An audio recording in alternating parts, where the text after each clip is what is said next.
penjelasan mengenai perumpamaan tentang lalang di antara gandum.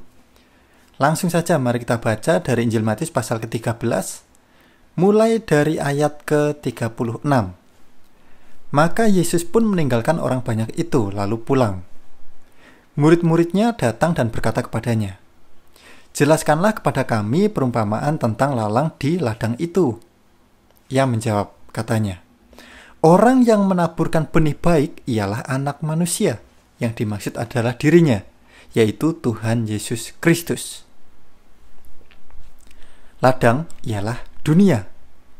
Ladang ini adalah gambaran dari dunia ini.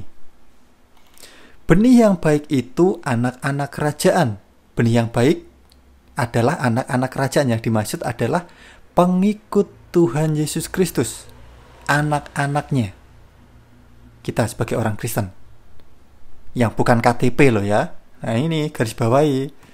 Jangan ngaku-ngaku pengikut Tuhan Yesus, anak-anaknya Tuhan Yesus Kristus, anak-anak kerajaan, tetapi cuma label KTP. Nah ini bahaya nanti, oke? Dan lalang anak-anak si jahat. Nah ini perhatikan, jangan sampai cuma status KTP-nya saja kita sebagai anak-anak kerajaan, tetapi sebenarnya adalah lalang anak-anak si jahat, yaitu si iblis. Nah ini ngeri, bahaya nanti. Musuh yang menaburkan benih lalang ialah iblis, si jahat ini ya. Waktu menuai ialah akhir zaman, dan para penuai itu malaikat.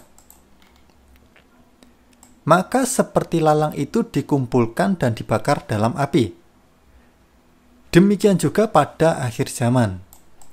Anak Manusia yang dimaksud adalah Tuhan Yesus Kristus, dirinya, akan menyuruh malaikat-malaikatnya, dan mereka akan mengumpulkan segala sesuatu yang menyesatkan dan semua orang yang melakukan kejahatan dari dalam kerajaannya.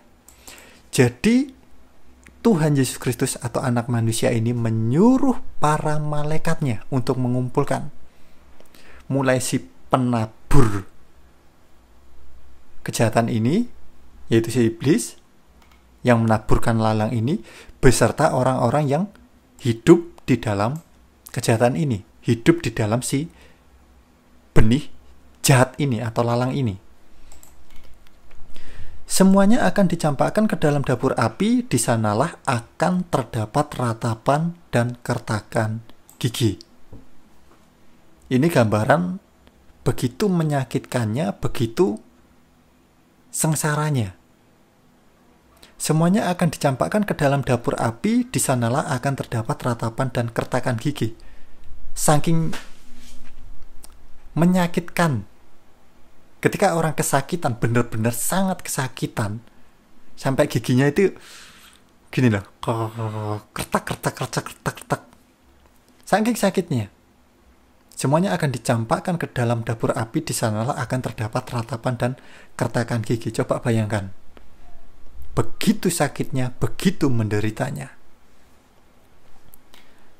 Pada waktu itulah orang-orang benar akan bercahaya seperti matahari dalam kerajaan Bapa mereka. Siapa bertelinga, hendaklah ia mendengar. Oke? Nah, jadi firman ini cukup singkat mengenai penjelasan tentang perumpamaan lalang di antara gandum. Tetapi maknanya sangat dalam sekali. Jangan sampai kita ini mengaku mengikuti benih yang baik yang ditaburkan Anak Manusia, yaitu Tuhan kita Yesus Kristus, padahal kita mengikuti benih yang jahat, yaitu taburan dari si iblis, lalang itu. Nah, baik kawan, cukup sekian dulu video kita kali ini mengenai penjelasan perumpamaan tentang lalang di antara gandum. Firman yang singkat tetapi maknanya sangat dalam sekali.